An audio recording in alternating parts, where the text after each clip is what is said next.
What up YouTube, it's your boy ProfessorStix and I'm back again with another Call of Duty Warzone video to help you rise above the average. Now today we're going to be comparing the KRIG-6 and the Kilo. We're going to be comparing the weapon stats, the damage stats, and we're going to talk about the best situational use.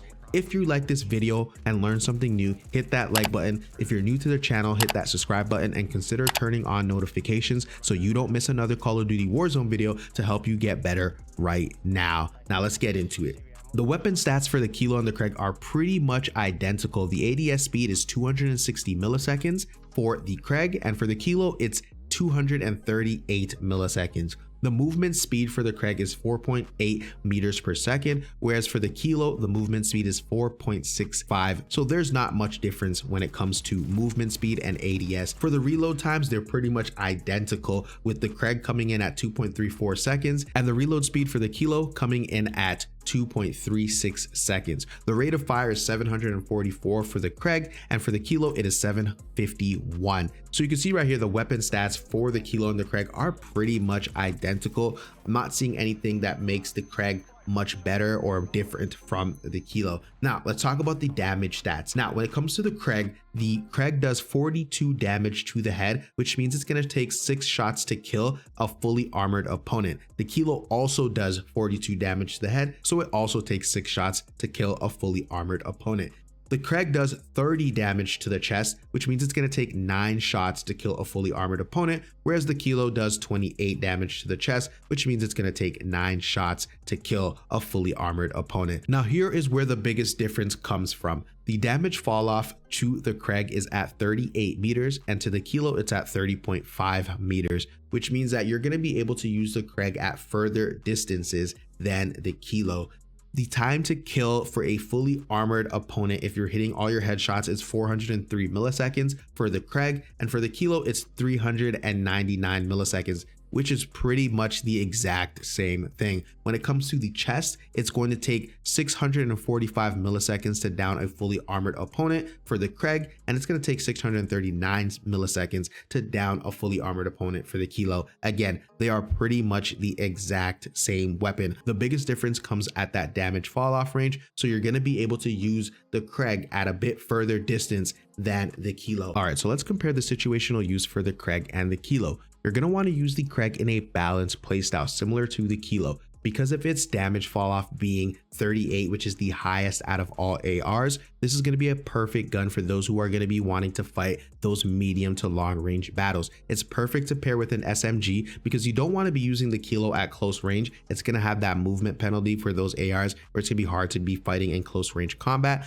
But if you are those people that stay far away, you're not going to be pushing buildings and things like that, then you want to pair it with a long range rifle like the HDR, because then you'll be able to have at least that extended fight and then that medium fight, and you won't really have anything for close range, but again, you can still use the KRIG at close range. All right, now let's jump into the attachments and then we're going to talk about the recoil pattern. All right guys, so here are the attachments for the KRIG-6. For the muzzle, I'm going with the agency suppressor. This is pretty much the same as the monolithic suppressor. It's going to give you that sound suppression so you don't appear on the enemy's minimap, and it's going to give you that damage range.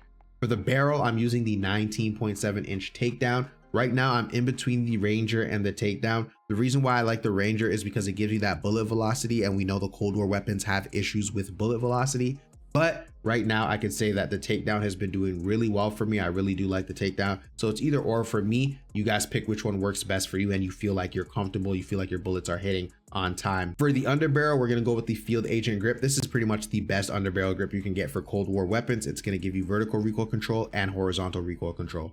For the ammunition, obviously the fastest and the biggest rep mag, which is the 60 round fast mag. It has the sleight of hand built in. And then for the optic, right now I'm using the Axel Arms 3X. It's the closest thing to the VLK T-pose, which I really like. If you guys have another optic that you really like, comment down below. I am looking to try out some different optics, see which one's the best for me. But for now, this is the one that I'm going with. And here you have it. That's the KRIG-6 build. Now I'm going to show you guys the Kilo build. Pretty standard monolithic suppressor, Singard Arms 19-inch Prowler barrel, the VLK 3.0X optic, Commando foregrip, and the 60 round mag. Let's jump into the recoil and see which one has the better recoil that we can control. All right, so we're gonna look at the recoil pattern between the Kilo fully kitted versus the KRIG also fully kitted. Now, as you can see here, I am standing 15 meters away from this wall just to keep things consistent. Now, when you look at the recoil pattern for the Kilo, it's pretty standard. It's going to veer off a little bit to the left as it goes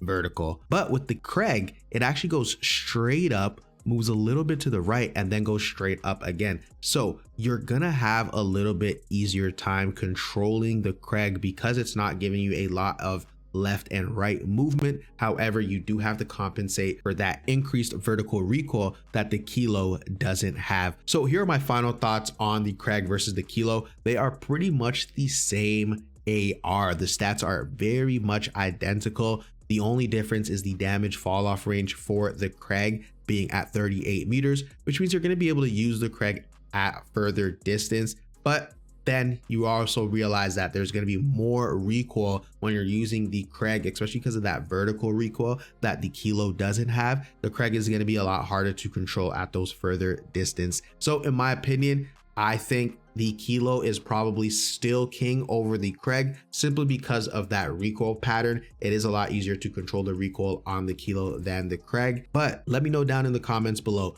which AR are you rocking with right now between the KRIG and the Kilo? And if you're rocking anything else and you'd like me to do a comparison, drop that comment down below. As always, guys, if you like the video, make sure you hit that like button, hit that subscribe button if you're new to the channel, and consider turning on those notifications so you can make your way back for more Call of Duty Warzone content. Guys, drop into Verdansk and make sure you frag out. Peace.